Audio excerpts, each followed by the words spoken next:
Alright, let's make this intense, emotional, and full of twists.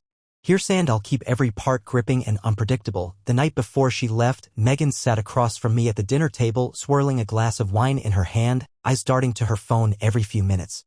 She thought I didn't notice. I did. But I played along. You're really not going to eat? I asked, pushing my fork through the pasta I had made her favorite. Not hungry, she muttered, taking another sip. Big day tomorrow. Gotta wake up early for the flight. Her business trip. Right? I watched her, waiting for her to meet my eyes. She didn't. Instead, she set her phone face down, adjusted her hair, and sighed like she was carrying the weight of the world. Or a lie too big to hold. Chicago, right? I asked, keeping my voice casual. She nodded, then stood up, taking her plate to the sink even though she had barely touched it. Yeah, just a boring conference. They'll be back before you even miss me. That last part was a mistake. I let the words sit there between us. Heavy, unnatural. I should have said something then. Should have pushed. But I didn't, because I already had a plan. 3 a.m., she left in an Uber. No goodbye kiss. No lingering glance. Just a quick see you soon before the door clicked shut. The second she was gone, I got to work. First, I checked our shared location. Disabled, of course. Then her emails. Nothing unusual. But when I opened her laptop, her personal laptop, the one she never let me touch, I found what I was looking for. A hotel reservation. Los Angeles, not Chicago. Under her name. Paid in full. Booked 2 weeks ago. I sat there, staring at the screen, my pulse hammering in my ears. She hadn't just lied. She had planned this. Carefully. Deliberately. Like I was some idiot she could fool. I took a screenshot. Sent it to my phone. And then I did something I never thought I would. I packed a bag. If she thought she could play this game without consequences, she was wrong. I was going to be there when she least expected it. I booked the earliest flight to Los Angeles. No hesitation, no second guessing. If she wanted to lie to my face, I was going to be right there when the truth came crashing down on her. The flight was a blur. I spent the entire time gripping my phone, staring at that hotel reservation. Room 917. A luxury suite. Paid for by her and not her company. No mention of a conference. No emails. No itineraries. Just a single confirmation for a king-sized bed in a 5-star hotel. By the time we landed, my heart was pounding so hard it felt like my ribs would crack. I took a cab straight to the hotel.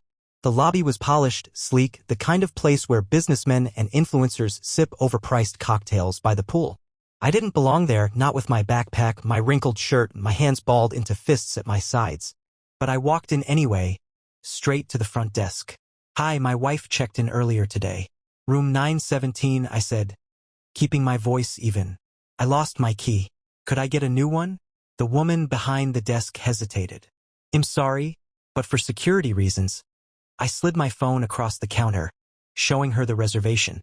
My name was on the emergency contact list. Her expression shifted. One moment, sir. She clicked a few keys. You're listed as a guest. I can print you a key card. Bingo. I took the key, walked to the elevators, and pressed the button for the 9th floor. My hands were steady. My breathing wasn't. Room 917 was at the end of the hallway. The Do Not Disturb sign was hanging on the handle. I stared at it, my stomach twisting, my fingers itching to tear it down. I didn't knock. I swiped the keycard, pushed the door open, and stepped inside. The room was dimly lit, curtains drawn. The faint smell of expensive cologne and Megan's perfume hanging in the air. A half-empty bottle of champagne sat on the table.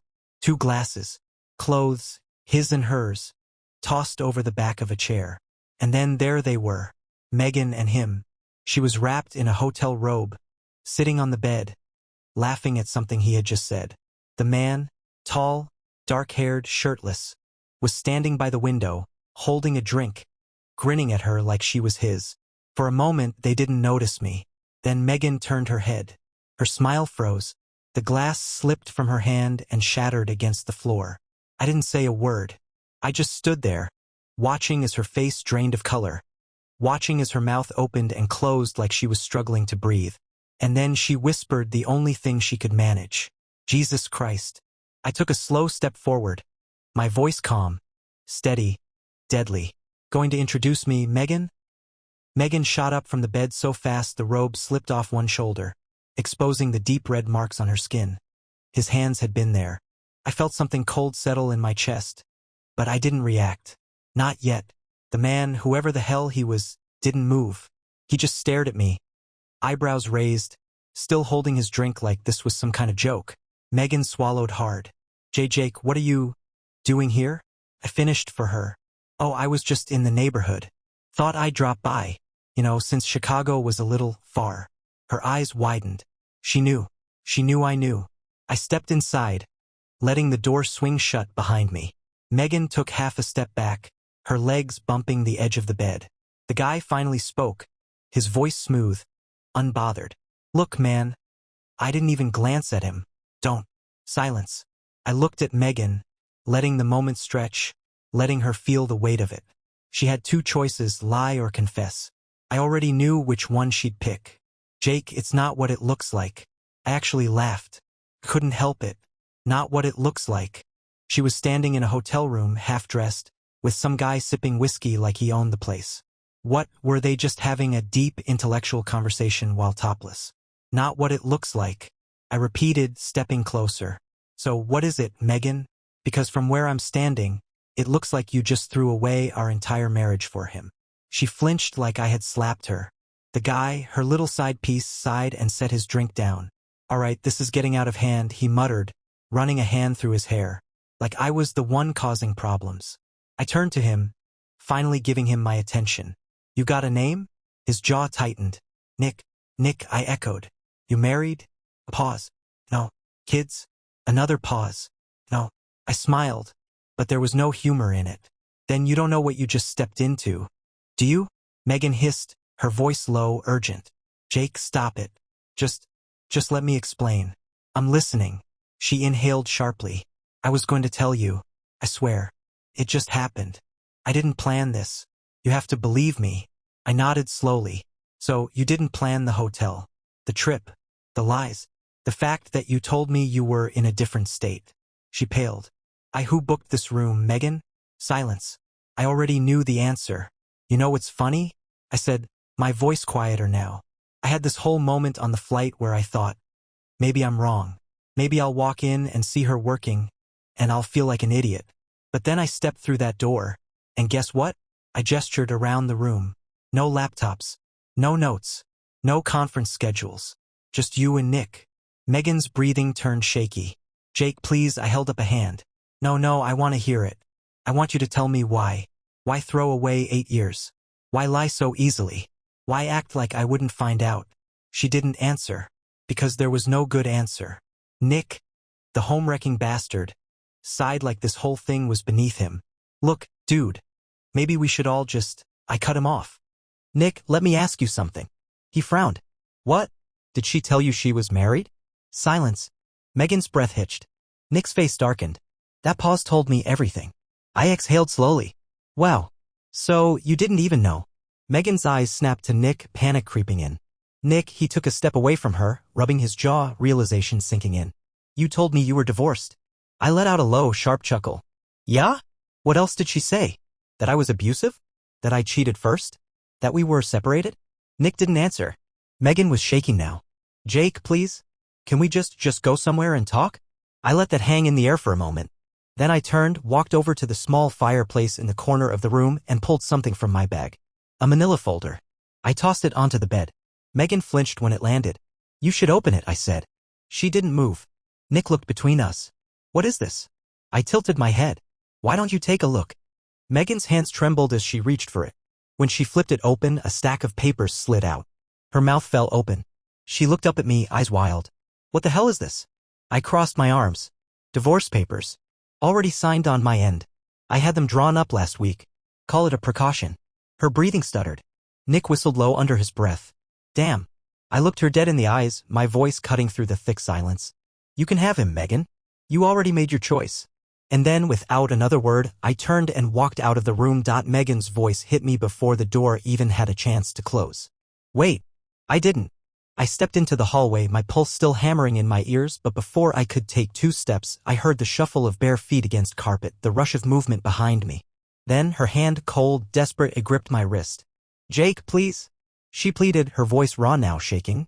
Just stop for a second, okay? Just talk to me. I turned my head slightly, just enough to see the mess of her standing there. The robe now completely off one shoulder, her hair disheveled, her breathing erratic like she had just now realized the weight of what she'd done. I let my eyes flick to Nick, the other man, still inside the room, still shirtless, still standing there like an idiot who had just now started putting the puzzle pieces together. I yanked my arm free. "We're done, Megan," I said, my voice firm, steady. "There's nothing to talk about." Her eyes went glassy. "You don't mean that." I laughed bitter. "Oh, I do. And you know why?" I took a step forward, forcing her to tilt her head up to look at me. "Because I had to catch you. I had to chase you down to find out the truth. You didn't tell me. You weren't gonna tell me." Her lip quivered. You just what? I snapped, cutting her off. "Didn't know how to tell me between all your little weekend trips? Or was it easier to keep lying?" Her breath hitched. She had no answer. I exhaled sharply, shaking my head. "You didn't plan to tell me a damn thing, Megan. You were gonna go home, wash the stink of him off, and sleep in our bed like nothing happened. And you know what? You probably would have kept doing it until I caught you." Tears slipped down her cheeks.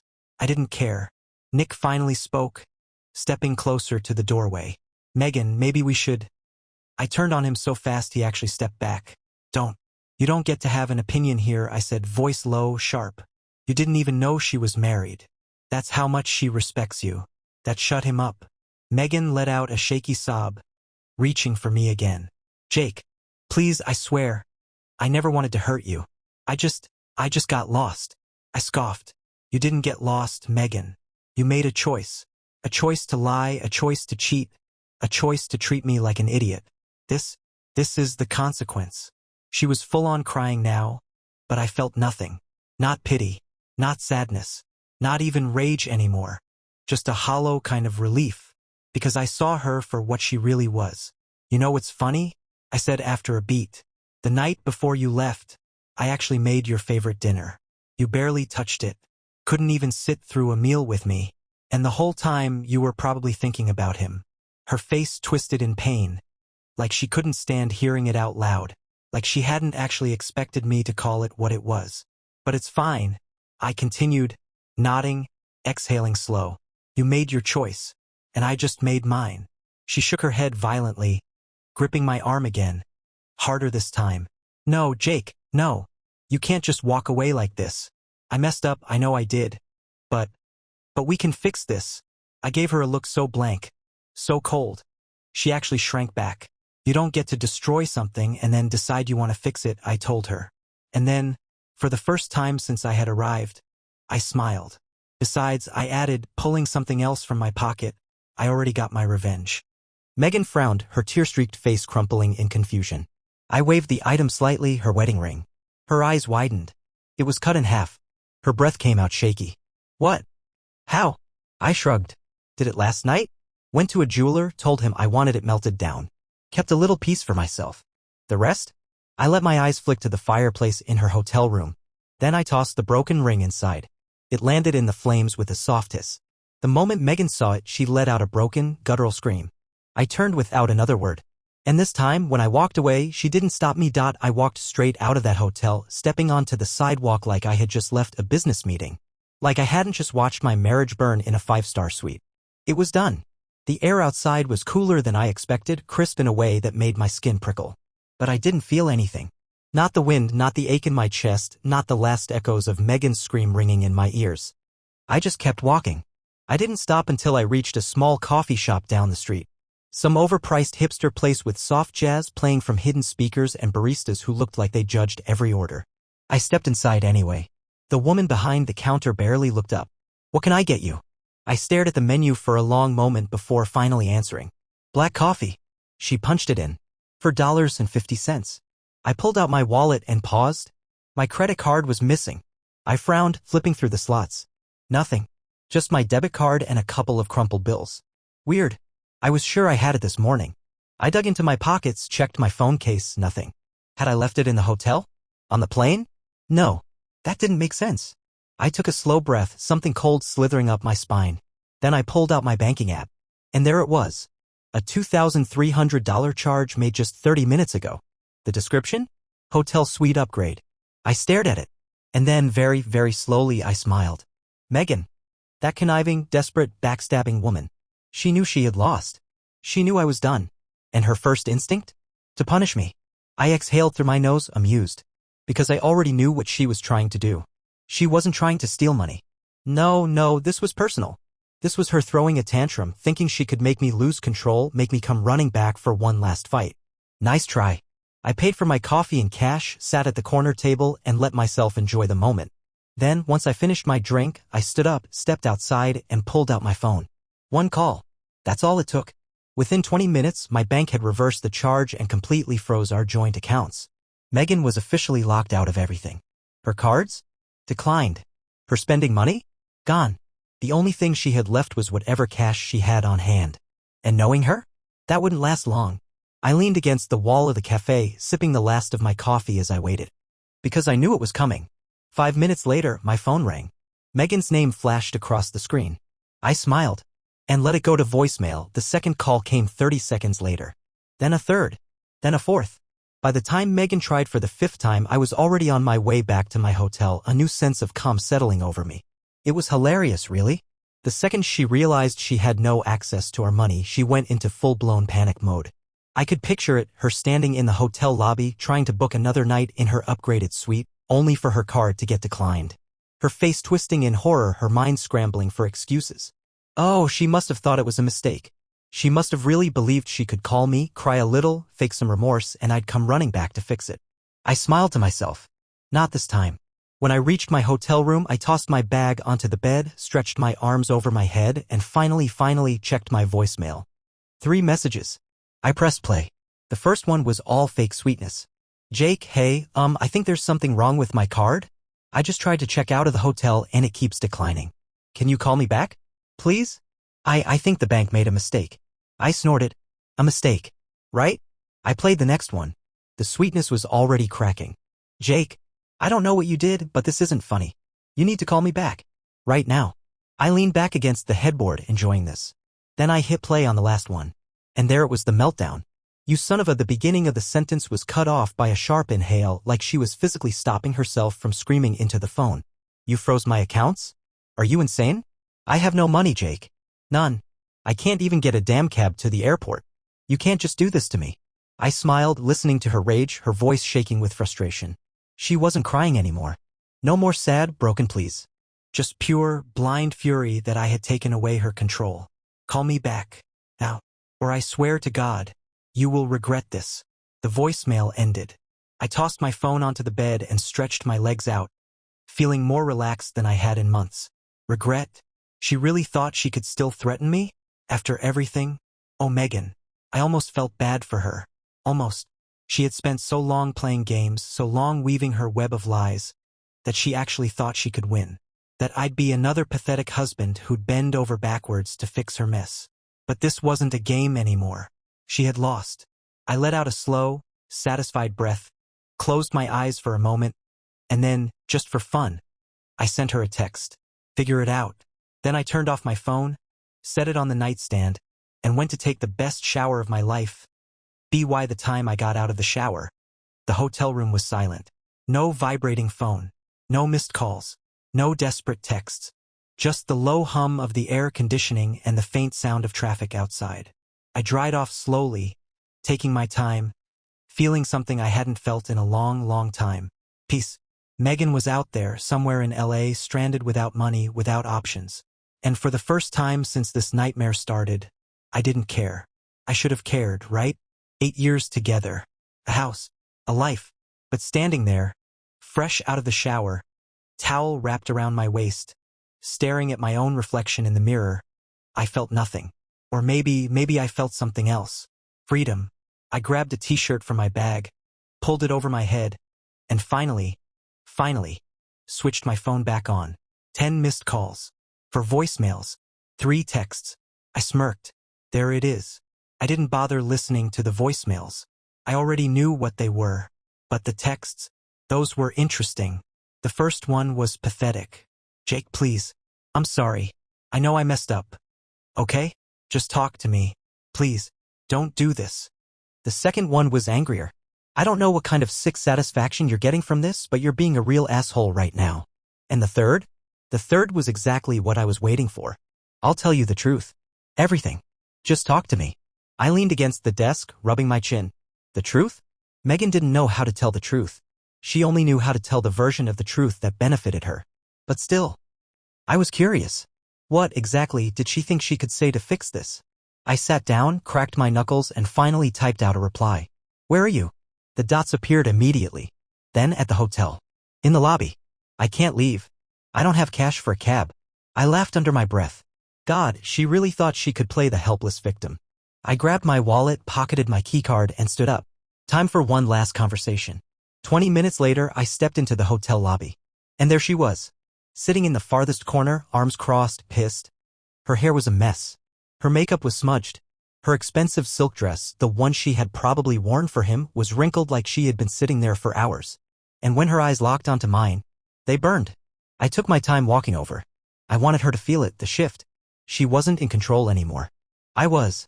When I reached her table, I didn't sit. I just stood there, looking down at her, waiting. Megan swallowed, straightened her shoulders, and finally spoke. I didn't mean for this to happen. I stared at her. Try again. She exhaled sharply. Jake, tell me the truth, Megan, I interrupted, voice calm, measured. Not the bullshit. Not the excuses. The truth. Her throat bobbed. Then finally, I've been seeing him for 6 months. 6 months. I already knew. Deep down, I had already known. But hearing her say it? It was like a switch flipped in my brain. Something snapped. I pulled out a chair, sat down across from her, and laced my fingers together. Keep going. Megan's lower lip trembled. But she forced herself to hold my gaze. Started at work, she admitted, voice small. He was just easy to talk to. He listened. And I don't know, Jake, I just felt like I wasn't invisible. Invisible. I actually laughed. She flinched. Invisible? I repeated. Is that what we're calling it now? You screwed him because you felt invisible? Her eyes flashed with anger. It wasn't like that. Then what was it like? She hesitated. I shook my head. That's what I thought. Megan clenched her fists, shaking her head, breathing heavier now. You weren't there, Jake. You were always working. You stopped trying. You stopped making me feel. I slammed my hand on the table. She jumped. A few people in the lobby turned to look. I didn't care. Don't you dare put this on me, I said, voice low and dangerous. You had options. You could have talked to me. You could have gone to therapy. You could have said, hey, I'm not happy. But instead, you lied to my face. For half a damn year. And I was supposed to just never find out? Megan's eyes filled with tears. But I wasn't falling for it. I leaned back in my chair, exhaling slowly. Let me guess. You never planned on leaving me, right? You just wanted your fun on the side. Silence. Her face crumpled. There it is. I nodded to myself, then stood up, pushing the chair back. That's all I needed to hear, I said simply. Megan reached for me again, but I stepped out of her grasp. Jake, please, I can fix this. I tilted my head. Fix it? She nodded quickly, desperate. Yes. I swear, I'll go to therapy. I'll do anything. Just don't leave me like this. I smiled. And then very calmly I said, you left yourself like this. And with that I turned around and walked away. For the last time, I walked out of that hotel feeling lighter than I had in years. Megan was behind me, sitting in the wreckage of her own making, and for the first time in this entire mess, I wasn't angry. I wasn't hurt. I wasn't even bitter. I was done. That should have been the end of it. I should have gone straight to the airport, gotten on a flight, and never looked back. But Megan, she didn't know how to let go. I had barely made it 3 blocks when my phone started ringing again. I ignored it. It rang again, and again. By the 4th time, I finally checked the screen. It wasn't Megan. It was Nick. I frowned. Megan's little side piece hadn't said a damn word since I threw those divorce papers in her face. But now he was calling me? Curious, I picked up. The second I answered, his voice exploded through the speaker. You're a real piece of shit, you know that? I stopped walking, blinked, then pulled the phone away from my ear for a second, staring at it like it had just grown legs. Nick? I said slowly. Oh, so now you remember my name? He laughed, but not the kind that meant he found anything funny. Jesus, man. You think you're so fucking smart, don't you? I tilted my head, intrigued. What exactly are you mad about? He scoffed. Don't play dumb. Megan just told me everything. You cut her off, left her stranded in the city with nothing. What kind of husband does that? I actually had to take a second to process what I was hearing. This man, this clown, was calling me up, defending my wife. The same wife who had lied to him. The same wife who had played him like a fool. I sighed, shaking my head. Nick, buddy, let me get this straight. You just found out that Megan cheated on me for 6 months. Lied to you about being married. Used you as a side piece. And instead of, I don't know, maybe taking a second to reflect on what an absolute moron you are, you decided to call me? She's not a bad person, man. He snapped. You don't understand, I laughed. Couldn't help it. Oh, I don't understand? You don't. She was miserable with you, dude. She told me everything. How you ignored her, how you made her feel like shit, how you were basically just roommates at this point. What did you expect her to do? I whistled low. So, let me get this straight, you're trying to justify what she did? She just wanted to be happy. And I just wanted a faithful wife. Silence. I smirked. Guess neither of us got what we wanted. Huh? Nick huffed into the phone, his temper barely in check. You think you're better than me? Oh, I know I'm better than you. Fuck you, dude. I chuckled, shaking my head. Nick, I get it. You're pissed. You thought you were the main character in some tragic romance. And now you realize you were just another dumbass in Megan's story. Hurts, doesn't it? Shut up. You should be thanking me, really. I continued, enjoying this way too much.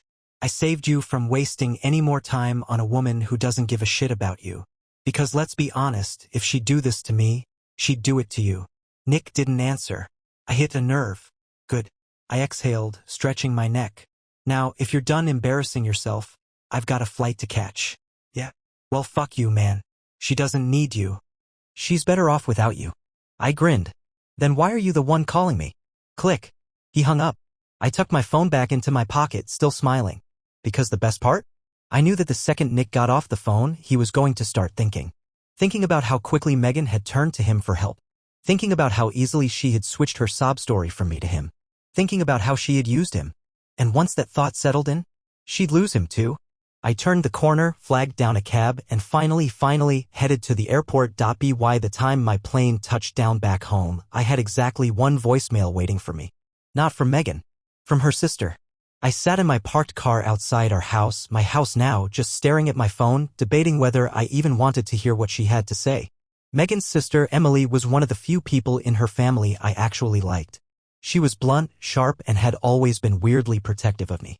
I remembered how, at our wedding, she had pulled me aside, already tipsy on champagne, and muttered, "Don't let her walk all over you, Jake. She will if you let her." At the time, I thought it was just a joke. Now, I wasn't so sure. I hit play. Emily's voice crackled through the speaker, laced with frustration. "Jake, it's Emily. Look, I just got off the phone with Megan, and Jesus Christ, what the hell happened in LA? She's losing her mind. She called me sobbing, saying you abandoned her and that you're ruining her life. Honestly? I don't even know why I'm calling you. I guess I just wanted to hear your side before I tell her she's a fucking idiot. Call me if you want." I exhaled, rubbing my temples. Then I called her back. She picked up after 2 rings. Well, Emily said. "If it isn't my favorite almost ex-brother-in-law." I huffed a laugh. "That bad, huh? You have no idea." She sighed. "So, are you actually ruining Megan's life, or is she just being dramatic?" "She's being dramatic." Shocking. I leaned back in my seat, watching the sky darken through the windshield. I went to LA because I found out she was cheating. Emily didn't even sound surprised. "With Nick?" I blinked. "Wait, you knew about him?" "Oh hell no," she corrected quickly. "But I knew she was up to something. She got weird months ago. Kept dodging family events, making excuses. Then she starts talking about how marriage isn't what she thought it'd be. I figured she was either about to file for divorce or pull some other dumb shit." I scoffed. Turns out it was the second one. Yeah. Sounds about right. I let out a slow breath. Emily, she lied to me for 6 months. Looked me in the face every day and acted like nothing was wrong. Emily was quiet for a moment. Then, "I'm sorry, Jake. That's messed up." "It is. Are you okay?" I thought about it. Then I said the most honest thing I could. "I think I am." Emily made a thoughtful sound. "Good. Because she's not." I raised an eyebrow. "How bad?" "Oh, real bad. She's still in LA, stuck in that hotel because Nick ditched her ass." I grinned. "Oh? What happened?" "Apparently, he called her out for lying, they got into a huge fight, and he walked out. I think she thought he'd take care of her, you know? But the second she became his problem instead of yours, he dipped." I laughed. Hard. Emily snorted. Dude, I wish I could have seen her face. I bet she looked like a deer in headlights. I shook my head. She thought she could play both of us. And she ended up with neither. We sat in comfortable silence for a moment, both of us fully aware of the karmic beauty of the situation. Then Emily sighed. So, what now? I already filed for divorce, I said. All that's left is for Megan to sign. She won't make it easy. I don't expect her to. Emily hesitated. Then, you need anything? That made me pause. Because Emily didn't ask things like that. I smiled slightly. I think I've got it handled. Good. She cleared her throat, suddenly awkward. All right, well, I guess I'll talk to you later. Or not. Probably not. I mean, you won't be family anymore, so. I smirked. You can still call, Emily. She scoffed. Don't make it weird, Jake. And with that she hung up. I tossed my phone onto the passenger seat, exhaling. Megan was alone. Nick was gone. Emily was on my side. And me? I was finally home. I stepped inside my house, the house Megan and I once shared, and for the first time in years it actually felt like mine. The air was still quiet. No faint scent of her perfume clinging to the walls, no sounds of her moving around the kitchen, no half-drunk glass of wine sitting on the counter. She was gone. And soon, once the paperwork was finalized, she'd be gone for good. I dropped my bag by the door, stretched my arms, and exhaled a breath I didn't even realize I was holding. It was over. The lies. The deceit. The constant paranoia. I walked through the house slowly, running my fingers along the back of the couch, through the fine layer of dust on the dining table. When was the last time I had really lived here? Not just existed, lived? Before Megan's late nights. Before the gym memberships and perfume and secret business trips. Before I had to wonder if I was just a placeholder in my own marriage. I shook my head, stepping into the bedroom. Our bedroom. No, not ours anymore. Mine. The bed was still unmade from the morning she left. A side of me wondered if she even planned to come back. Would she have returned from L, kissed me on the cheek, and pretended nothing happened? Would she have crawled into this bed after being in his? I clenched my jaw, grabbed the edge of the mattress, and ripped the sheets off. They were useless now. Everything she had touched, everything she had tainted. I didn't want it anymore.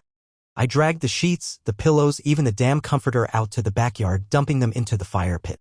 Then, for good measure, I went back inside and grabbed a few more things. Our wedding album, the stupid, live, laugh, love sign she insisted on hanging in the hallway, the anniversary card she gave me last year while she was probably already screwing Nick. All of it trash. I struck a match. The flames caught quickly, eating away at the fabric, curling the edges of the photographs until Megan's face burned away into nothing. I watched the fire flicker, feeling lighter, freer. And then the moment was ruined. My phone buzzed. Megan. I stared at the screen, debating. Did I answer? Did I ignore her? Then I smirked. I answered. I didn't say anything. I just let the silence drag. Jake. Her voice was strained, desperate. I waited. She let out a shaky breath.